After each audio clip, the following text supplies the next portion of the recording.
Y hoy quiero hablar en el libro de Apocalipsis, capítulo 20, versículo 12. Es un mensaje bastante sencillo. Quiero hablar en esta noche titulado El poder de la palabra. El poder de la palabra de Dios. Lo tenemos. Leemos palabra de Dios en el nombre del Padre, Hijo y Espíritu Santo. Y vi a los muertos, grandes y pequeños, de pie ante Dios. Y los libros fueron abiertos, y los otros libros fueron abiertos, el cual es el libro de la vida. Y fueron juzgados los muertos por las cosas que estaban escritas en los libros, según sus obras. Y el mar entregó los muertos que había en él, y la muerte y el Hades entregaron los muertos que había en ellos. Y fueron juzgados cada uno según sus obras. Y la muerte y el Hades fueron lanzados al lago de fuego. Esta es la muerte segunda. Y el que no se halló escrito en el libro de la vida fue lanzado al lago de fuego. Bendito sea el nombre del Señor. ¿Quién es el que vive? Y a su nombre, el poder de la palabra. Si hay algo que tiene poder es la palabra del Señor, ¿verdad, mi hermano pastor? Si hay algo que hay poder en ello es en la palabra del Señor. Y Él lo da a conocer porque dice la Biblia, dice las Escrituras que al comienzo el Señor dijo: hágase la luz, y se hizo la luz. Hágase esto, hizo esto. ¿Todo por qué? Porque Dios lo pronunció, Dios lo declaró, Dios lo dio a conocer. Y su palabra tiene poder para hacer de lo que no se ve que se vea, hacer de lo invisible lo visible. ¿Por qué? Porque en la palabra del Señor hay poder. Y por eso le servimos a un Dios de poder. Y dice las Escrituras que el cielo y la tierra pasará, pero su palabra no pasará. Es decir, que hay un poder en la palabra del Señor. En una oportunidad el Señor le dice a un hombre llamado Noé que preparara un arca, que preparara una embarcación, que preparara un espacio, porque ciertamente venía un diluvio sobre la tierra. Dios le había declarado una palabra a Noé, y Noé empezó a declarar el mensaje y empezó de una vez a trabajar en lo que Dios le había dicho que hiciera. Y luego de haber hecho todas estas cosas, empezó a declarar que venía un gran diluvio sobre la tierra. Pero las personas no creían. ¿Por qué no creían? Porque nunca había llovido sobre el faz de la tierra.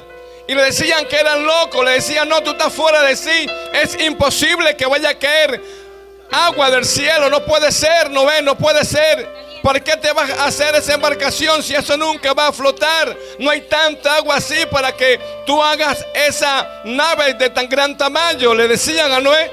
Pero Noé había oído la voz del Señor y por lo tanto él obedeció a la voz de Dios. Y no muchos días enseña las Escrituras que vino el aguacero, vino la lluvia, llegó el diluvio.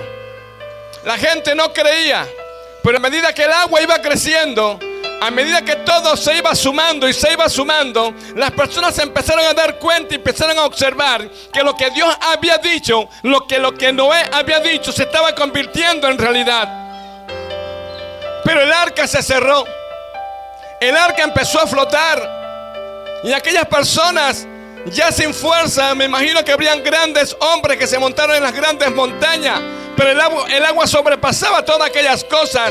Y ya no había refugio. El refugio era en el arca. Pero el hombre no hizo caso a la palabra del Señor, a la advertencia de Dios. Por lo tanto, todo aquel género humano que había en aquel tiempo, excepto 8 personas, Noé, sus hijos, su nuera y su esposa, fueron salvos. ¿Por qué? Porque ellos entraron a la barca, porque habían oído la voz de Dios, hicieron caso a la voz de Dios.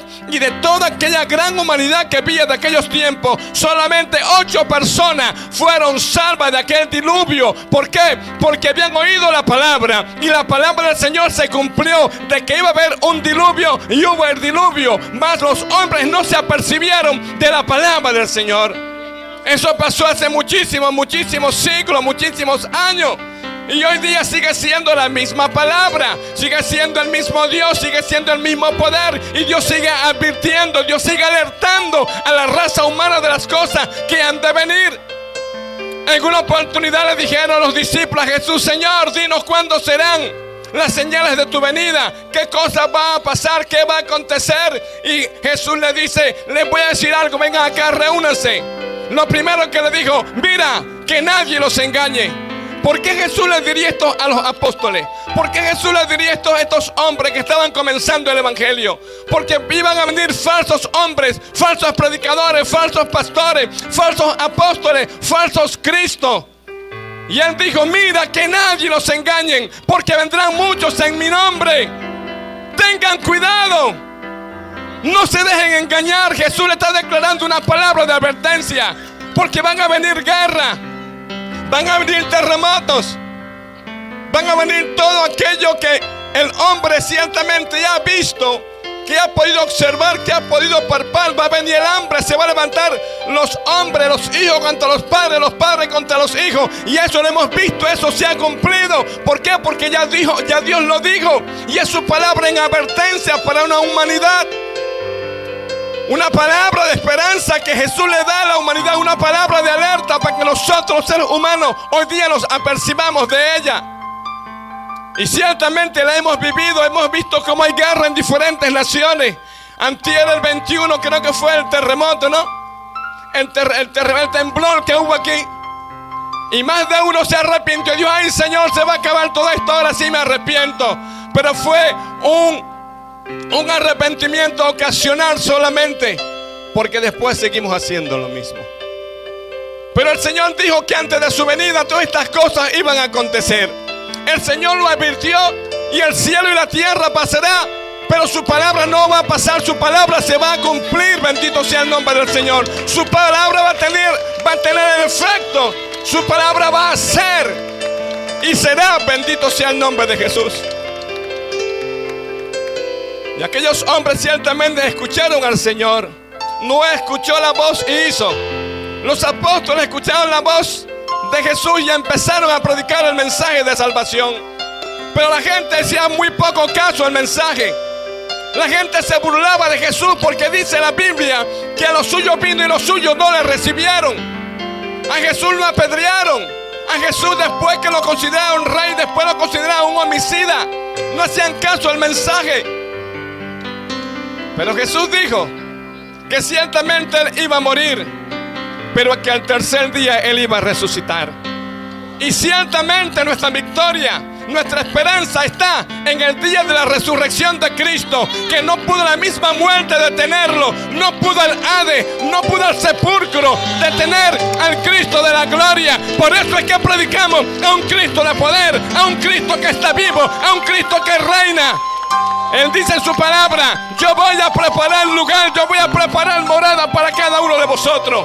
Es la palabra de Jesús. Y yo estoy seguro que mi Cristo fue a preparar una casa para mí y para ti. Y para ti, y para ti, y para ti, y para ti. Bendito sea el nombre del Señor. Yo lo creo. Donde van a haber calles de oro, mar de cristal. Por eso es que no va a aceptar ningún bandido en el cielo, porque se va a robar el oro. Bendito sea el nombre del Señor. Dios no lo va a aceptar. Le va a echar a perder a los ángeles, a los arcángeles y a los serafines. No, Dios no quiere bochincha en el cielo. El cielo y la tierra pasará, pero su palabra no pasará. Llegó la resurrección de Cristo. Y llega un día que estamos esperando. Estamos ansiosos que pase el día cuando la iglesia del Señor sea levantada. Estamos anhelando ese día, bendito sea el nombre del Señor. Que en un abrir se alrededor, de repente estamos predicando la campaña y queda el micrófono solo, queda la silla sola. ¿Y qué pasó aquí? Que ya el rapto ha hecho, ya el rapto se ha efectuado, la iglesia se ha ido. Bendito sea el nombre del Señor. Yo espero ese gran día, porque Jesús lo dijo. Señor, ¿qué va a pasar? Y dice Tesalonicenses que los muertos en Cristo van a resucitar. Luego nosotros seremos transformados, seremos llevados. Y en ese momento que se va la iglesia, comienza la gran tribulación aquí en la tierra. Nosotros allá en el cielo, 7 años de rumba, de fiesta, de bonche, nada más y nada menos, con el Cristo de la gloria, con Pedro, con Pablo, con Juan, con Timoteo. Bendito sea el nombre del Señor. Pero aquí en la tierra estará suelto el anticristo.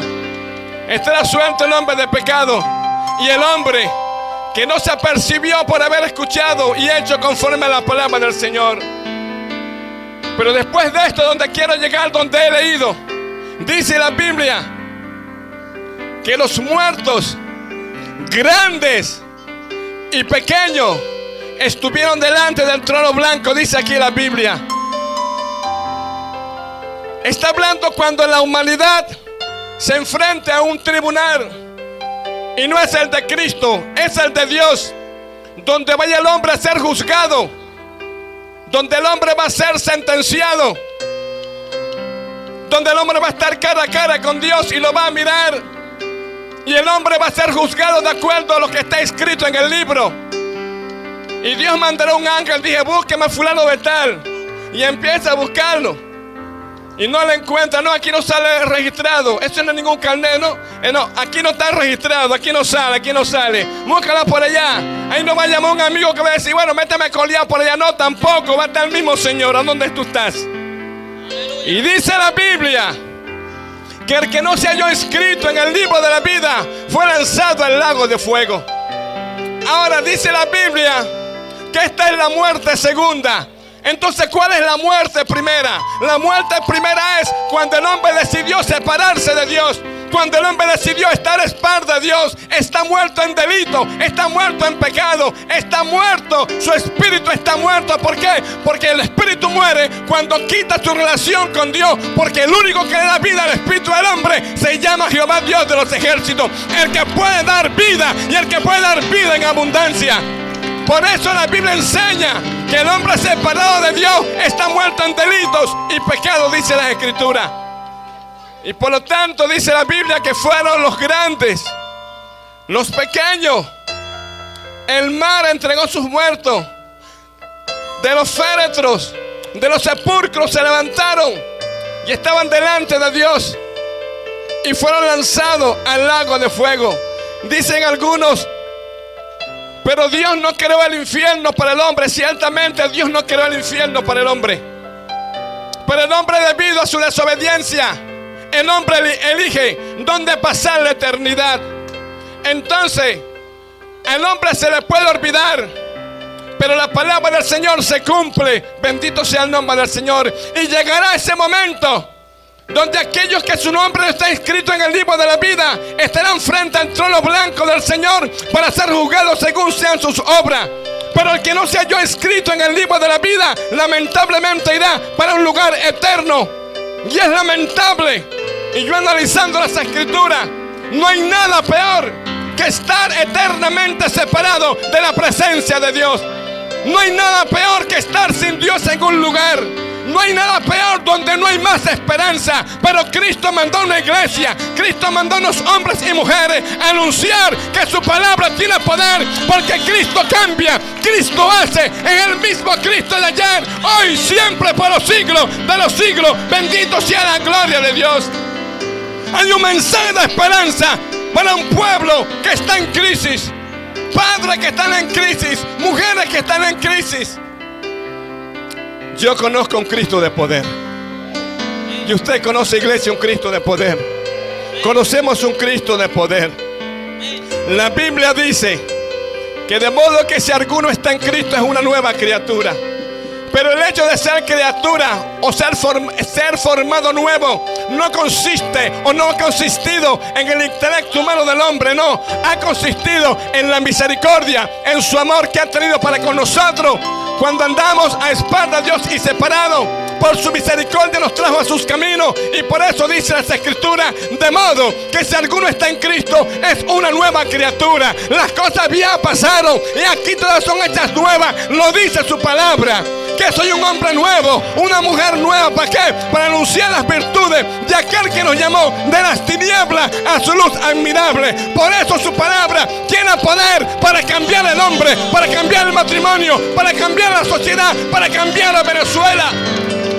A Venezuela no la va a cambiar ningún político, ninguna fuerza especial, ni que invadan a Venezuela. Lo único que puede cambiar a Venezuela se llama el poder del Espíritu, el Cristo de la gloria, que puede cambiar los corazones de los venezolanos. Es el poder de la palabra en el hombre que hace el efecto para cambiar. Es el único que puede cambiar el hombre, porque Dios fue el que lo creó. Dios fue el que lo hizo. Hay poder en la palabra de Jesús. En una oportunidad iba una mujer caminando, y aquella mujer, con su dolor, con su malestar de hacía mucho tiempo, muchos años, vio a Jesús caminar y predicar. Y aquella mujer dijo: si solamente tocara el borde de sus vestiduras.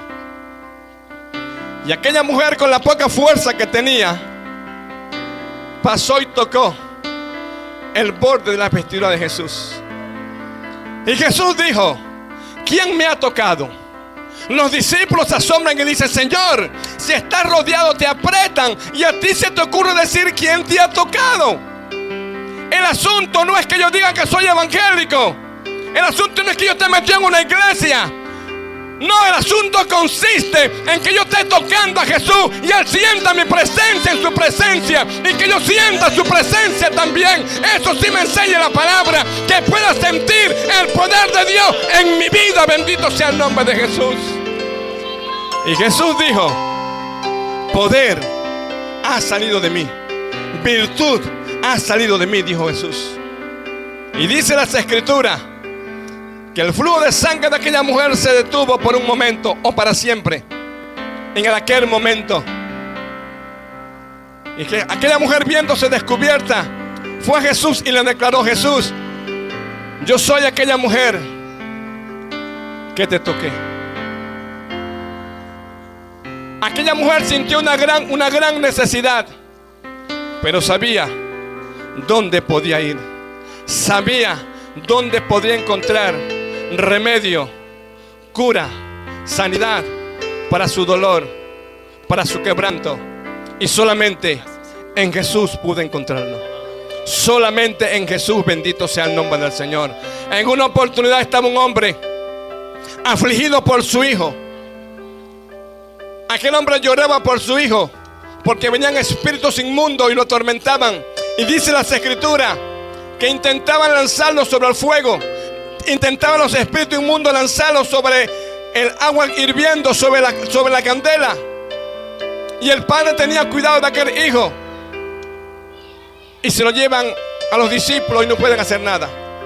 Luego se lo llevan a Jesús. Yo me imagino cómo estaría aquel padre, porque tenía un solo hijo. Me imagino cómo sería el deseo, el anhelo de mirar a sus hijos normal, de mirarlo bien, de mirarlo caminar por su buen camino.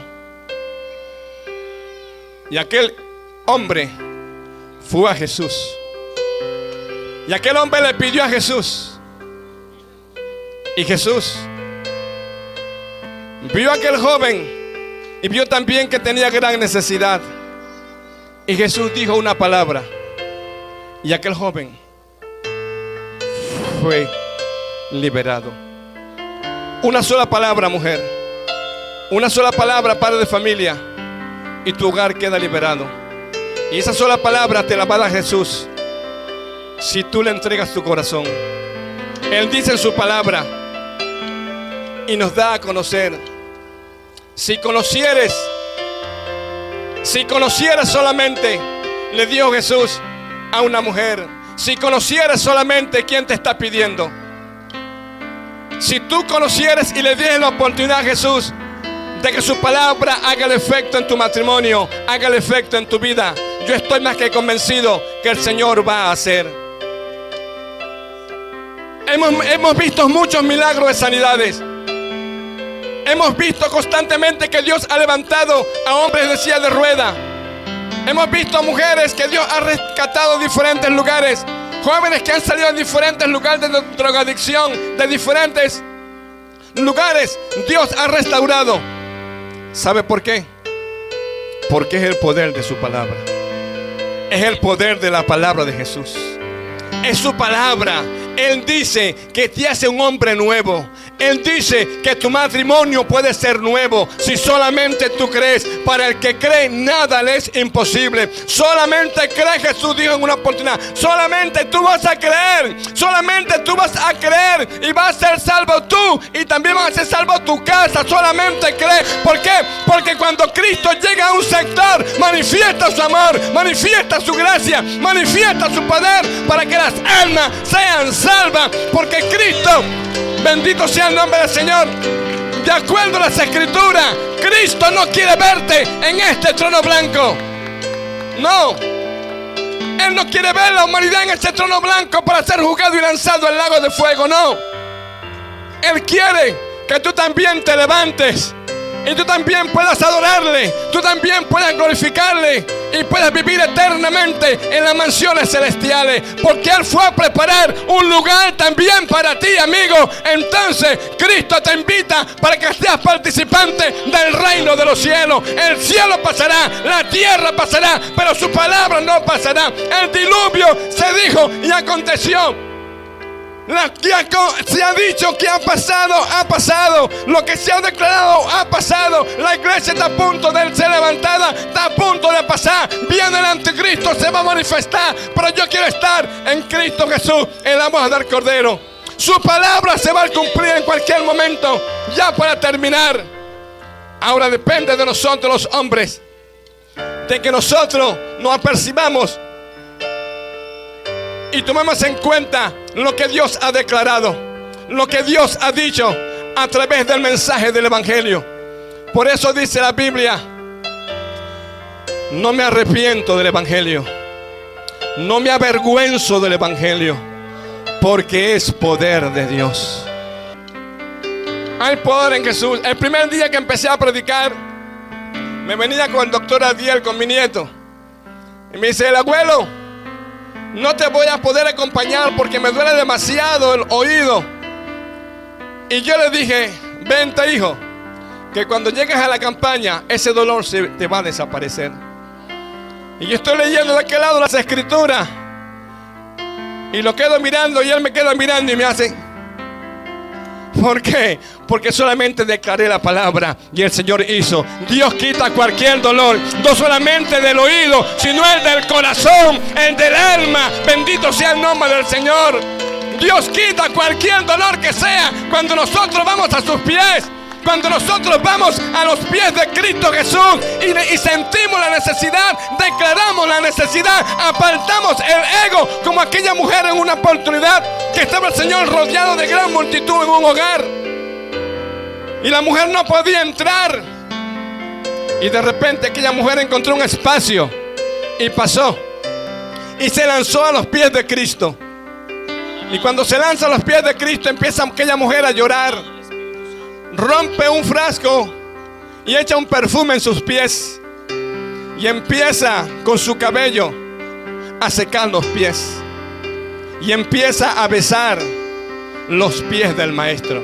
Oye, qué privilegio para aquella mujer, qué privilegio para aquella mujer.